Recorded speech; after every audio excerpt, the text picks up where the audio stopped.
Hello friends, I'm Heidi and you're watching Heidi Creates. For this project today, it's not so much an artistic piece as it is though a quilt square, a quilt block, and just wanted to talk to you a little bit just how I got inspired by that. I have a notebook. It's just for me to practice my free motion quilting patterns in. Patterns like I'm doing feathers and different things. When I'm like stumped for new ideas, I'll go back to some of my sketchings of patterns that I've done and I'll incorporate some of those. And so this quilt block was actually inspired by one of those patterns. I looked all over the internet to see if I could find if anyone had done a quilt block like this one. I couldn't find it anywhere. I'm sure you've all seen the curvy lines, just taking your rotary cutter and creating some free curves and how to sew those together. And they've done those in long strips and stuff. The way I'm going to show you today, I can't find it. I haven't seen anything like it. Doesn't mean it's not out there. Doesn't mean I just reinvented the wheel. Maybe it does mean I reinvented the wheel. It just doesn't mean that I came up with something brand new. I just haven't seen it before. And I'm sure if some of you have seen it, you're going to let me know. And I would appreciate it. The drawing that I had was with those curved lines, nice gentle curves, but doing it in strips and then arranging it in a checkerboard kind of pattern. I'm going to show you how I created this checkerboard using those curved lines because I could not find a quilt block like this one. I've decided just to name it the curvy checkerboard. The images that I have at the end of the video will actually really show you how that really comes across as being a checkerboard. I decided for today's project to use a jelly roll. It is a great way to use jelly rolls because jelly rolls are pre-cut 2.5-inch strips. A lot of the work is already done for you. Just might not be able to get the overall effect of that checkerboard pattern. I'm just going to stop talking now. Let's get started with the tutorial.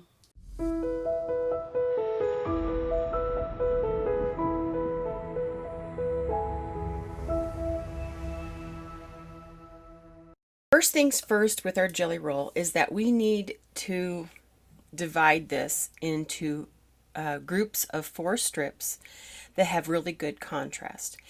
This particular jelly roll is a small jelly roll. There are 20 strips all together, 2 of each color.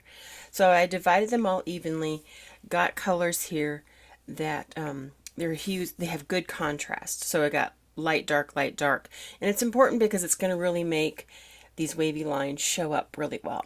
The first thing that we're going to do is chain stitch. I'll chain stitch these 2 together and then these 2 together, and I will press the seam towards the dark color when I'm done sewing these.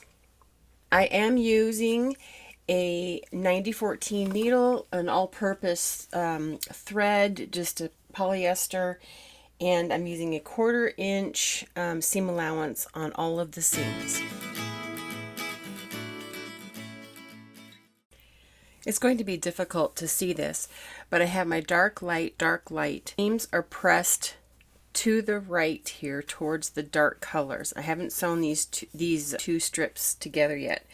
But I wanted to make sure that my seam allowances are going in the same direction, and then I'm going to sew these now together. I did the last seam, joining the 4 strips all together, and with the center seam allowance, I pressed it in the opposite direction where seam allowances will nest together and lay nice and flat. Now that I've got these 4 put together, I'm going to go ahead and do that with the rest of the strip sets. If you have jelly strips with pinked edges and you are confused as to which edge to follow, I don't really think it matters. I think the only thing that really truly matters is that you just keep it consistent all the way through. I personally follow the valley of the pinking edge. Another quick tip when it comes to pressing your seam allowances. I first set the seams by just heating it up real quick, and I'm going to press to the dark side. Whatever side I want to press towards, that's the side I have on top. Lift it and then press it towards that seam allowance, and that gets it right into place. All my strip sets are sewn together. So the next step is that we're going to cut these into fourths. Line up the shortest edge. This black strip over here has the shortest edge, so I bring that even with the shortest edge of the underside. I bring up my fold and I line it up with the same thing. And then where my folds are, I just take my scissors, I cut those, dividing those up into fourths. Now we have 4 blocks with this one strip set, and we'll get that with each one, and I'll go ahead and do that with all the rest. I've cut all my strip sets into these blocks, and so right now they are in groups of their own colors. I want to mix them up. I'm going to work in groups of 4, and I think that's a pretty good number for everyone to work with and feel comfortable with cutting through that thickness is with 4. So we're going to stack these. I'm going to match up the seam allowances, get those seams lined up together.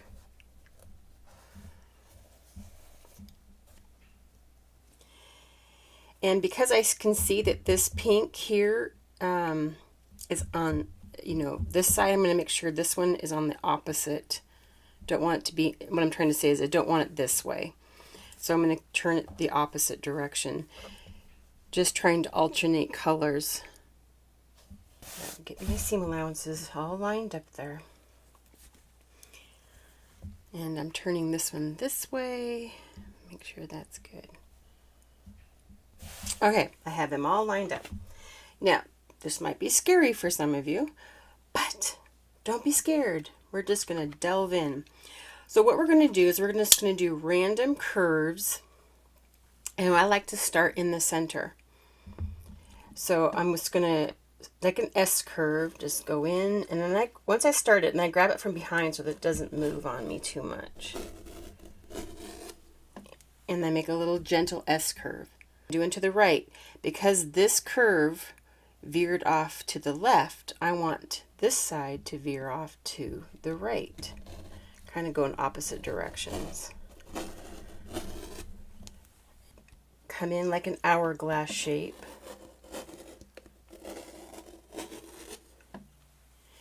And there we go.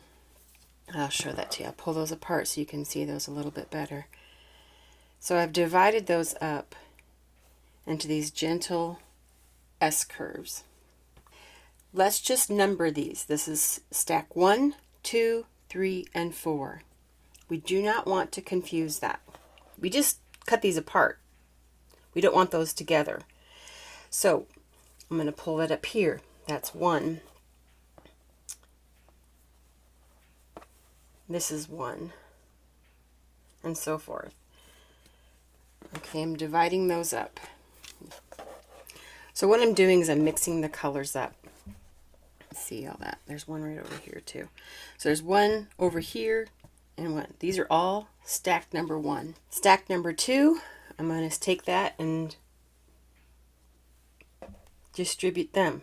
Don't want the colors to be matchy-matchy, so I'm mixing that up. Putting number 2 with the number 1s. Now I got 2 blacks here. I think I'd like to change that. So I'm going to change it with this one over here. Put pink at the top and get that black. Oh, I can't do that one. So this is where you just kind of have to play around with it until you get your colors right. This one will work. Okay. That's pretty good. So now we have stack 3. So I'm going to divide stack 3 into each one.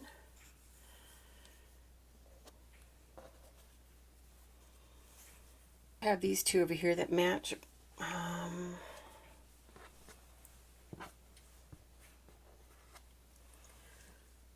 There we go. And then stack 4.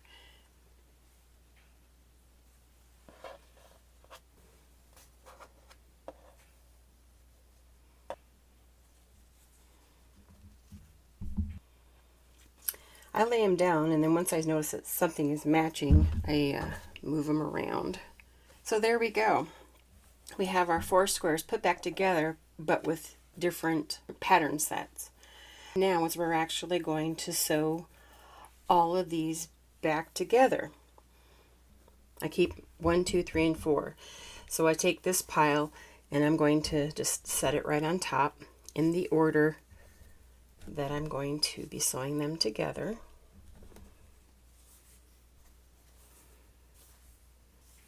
I will cut up all of these blocks in the same manner, get them put back into these stacks with 1, 2, 3, and 4, and then we will go to the sewing machine and start sewing these together. I had the first and second strip of the square. What I'm going to do is we're going to first pin them at the seams. Wherever we have a seam joinery right here, that's where we're going to pin them. So I'm just going to put them right sides together. These are going to nest, be pinned right there, right in the seam. All right, there's the second one. We'll nest those two together. Nest those together. And the last one.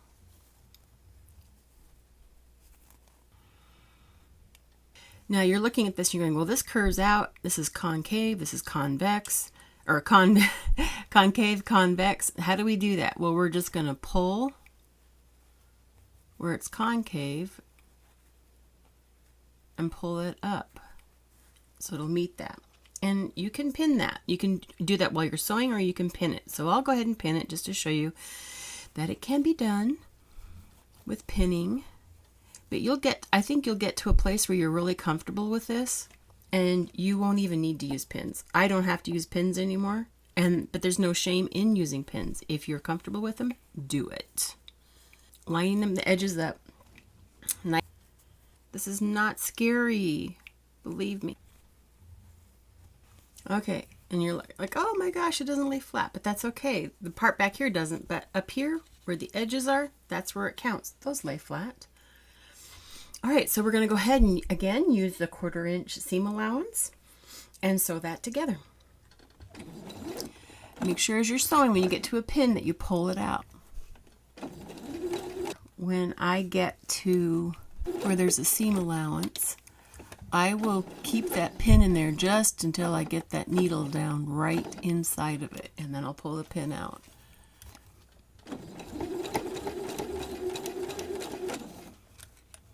Again, just pulling the pin as I approach them. If you're finding that one of them is not quite lined up, you can pull from underneath or pull from the top and just line those edges up. Now on this one, it's a little bit down, so I just grab a hold of it with my fingernail sometimes, and then I just pull it.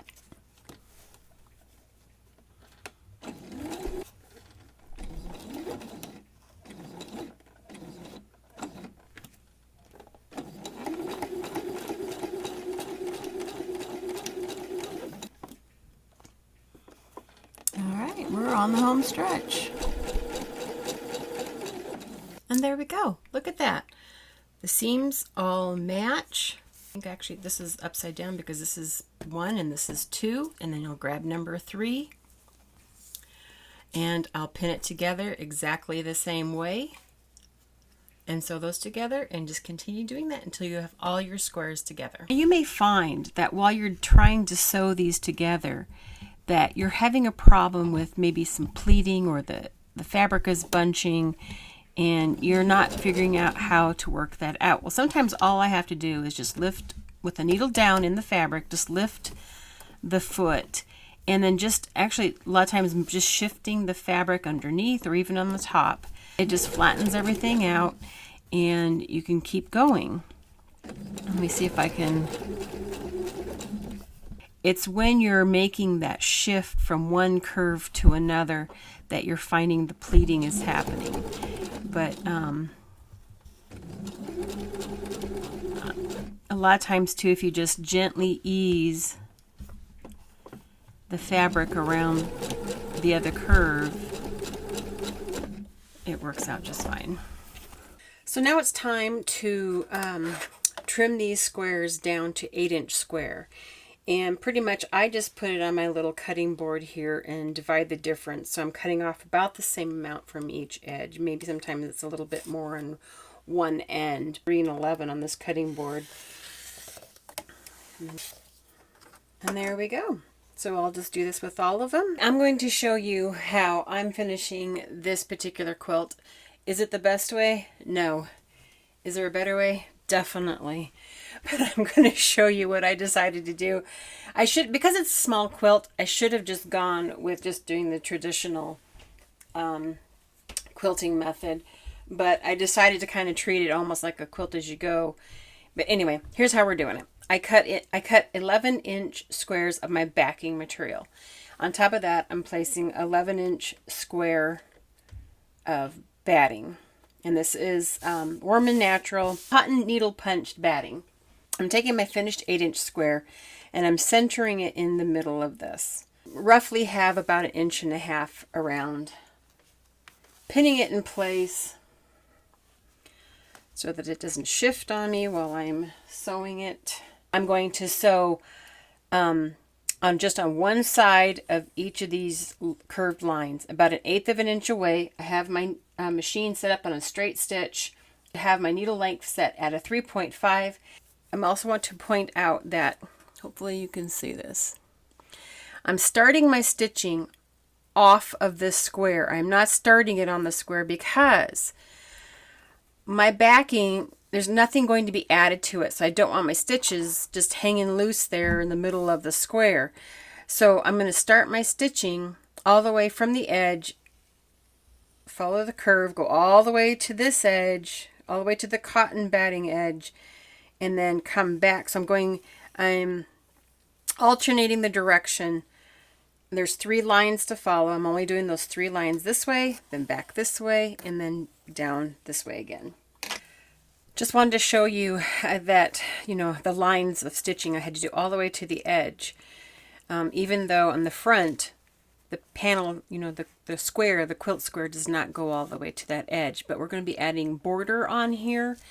Just don't want this kind of a thing just hanging out in the middle of the backing of the quilt. So that's why I took it all the way to the edge. So I chose this color for a border around this square. And you will see this color just a little bit in some of these little patterns, and I really liked that. So what I did is I cut 1.5-inch strips, and I needed 40 that are 8 inches long and 40 that are 10 inches long, or where the curved lines begin and end. That's where I'm going to be doing my 8-inch ones, and I'll put the 8-inch ones on first. That's the full width of the square. So 1/4 inch of a seam there. Put it also on the top. Do 1/4 of an inch seam allowance up there as well. Once I have that on, I will press them open, and then I'll take the 10-inch ones and I'll lay them across, stitching with a 1/4 inch seam allowance as well, and then press those open. So 8-inch ones first, press them open. 10-inch ones, press those open. Just a reminder, I had my stitch length longer for the quilting. So I'm going to change that back to a 2.5 stitch length. With the 8-inch border pieces, the first 2 that we put on here, I'm having to start my stitch all the way at the edge of the batting, the edge of my background fabric. Okay, I've reached the end of that border piece, but I'm going to continue that stitch line all the way to the end.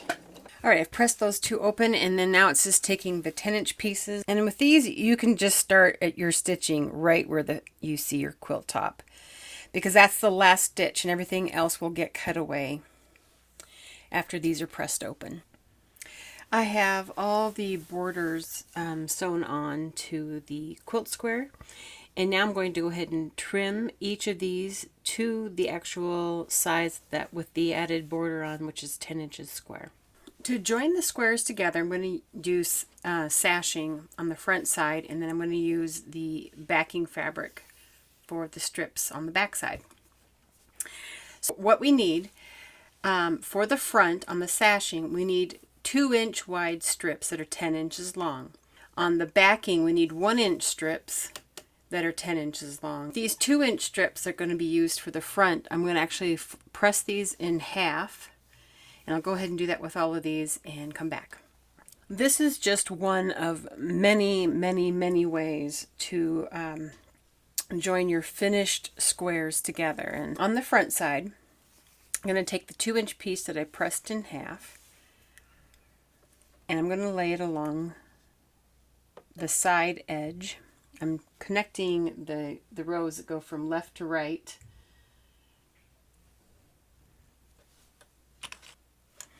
So I'm going to turn this over, take the 1-inch strip of backing and put it along the same edge. What I'm going to do now is I'm going to take it to the machine and I'm going to sew a 1/4 inch seam allowance, sewing all 3 of those separate pieces together.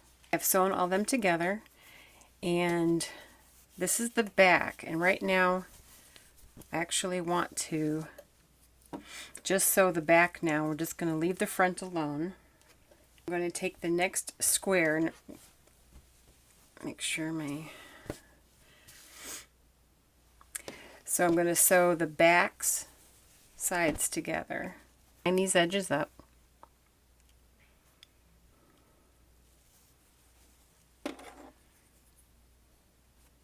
I have it with the front side down, and then I'm going to sew again a 1/4 inch seam allowance. If you've done it right, when you open this up, those seam allowances, the raw edges, should just abut right up to one another. That looks really good. So what we do then is we take that 2-inch piece with the sashing that we put on the front side, and we're going to press it over, and then we're going to stitch that down, and I use about 1/8 inch seam allowance, and you just want it to just go over that seam that's over there. I'm just going to sew right along that edge, and then you can see along the back. Now, because I like my sashing to look the same on both sides, even though it doesn't need it, I do a top stitch on the other side of the sashing as well. So I'm going to go ahead and finish this row of 4 doing that exact kind of joinery, and I'll do the second row as well. I did want to show you that when I'm sewing the second quilt square onto this sashing assembly, I pull this seam allowance back so that I can keep my seam allowances that I'm sewing even. I'm not fighting it or losing it anywhere. I have 2 rows of 4 panels put together, and so now it's time to put those two rows together, connected to one another. And so it's exactly the same way as I did before when I did these pieces between. Only difference, obviously, is it's longer now. So because we have 4 squares that are 10-inch squares, need sashing that's 40 inches, and then the sashing for the back that's 40 inches long. So I'm just going to go ahead and sew this together exactly the same way as I did these right here. Just wanted to share a little trick with you. When you're putting 2 rows of these quilt blocks together, you're going to have these sashing lines, and one of the things that you want to happen is you want them to line up. You want this to be this nice continuous straight line. What I do is I'll take, just because I don't know where my ruler is, I'll take a straight edge, and I will, once I have the front and back sashing sewn on, you can see the back sashing right here, is what I'll do is I'll extend the line of this sashing, and I'll mark it onto the back one. And that way when I'm putting the new strip of blocks on, I can put that right within those 2 marks. And I mark it both sides of this sashing. I'll mark on there. Anyway, that lines it up very nicely. I have the 2 rows sewn together, And that's as far as I'm going to get for this video. I'm really not here to show you the full finished quilt. I wanted to show you this idea that I had for these S-curve checkerboard pattern. I want to show you just how effective I think it can be if you're using highly contrasting fabric. And I'll go ahead and show that to you in the next shot. When I first envisioned this, it was with the black and white. And it's a good contrast of color, and it shows the curves and the lines really well. You don't have to be restricted to do the same width of strips with your original strip sets. You can actually do different size strips, and you can mix up the way that you order them. I mean, here I got the 2 wider strips and then the 2 narrow strips. And I mean, you could do every other. It's, you know, and you can do more than 4 rows of strips. Just you can get really creative with it. One of the things I also envision with this kind of pattern is using solid bright colors, having some real extreme contrast. Just remember when you're cutting your curves to make them gentle, especially if you've never done this kind of sewing before with these curves. If you keep your curves gentle, the easier it will be to sew them together. Also, if you do, like I said, as far as pressing your seams to the dark color, when you go to sew these together, all your seams should nest, just like these have. And that's just being methodical with your planning of your colors and your patterns. That's it for this week's video, and I hope you enjoyed that pattern and give it a try. I'm going to be playing with this quite a bit. There's lots of possibilities with it. Anyway, I hope you're all staying well, staying happy, and until next week, please have a great one. And until then, bye for now.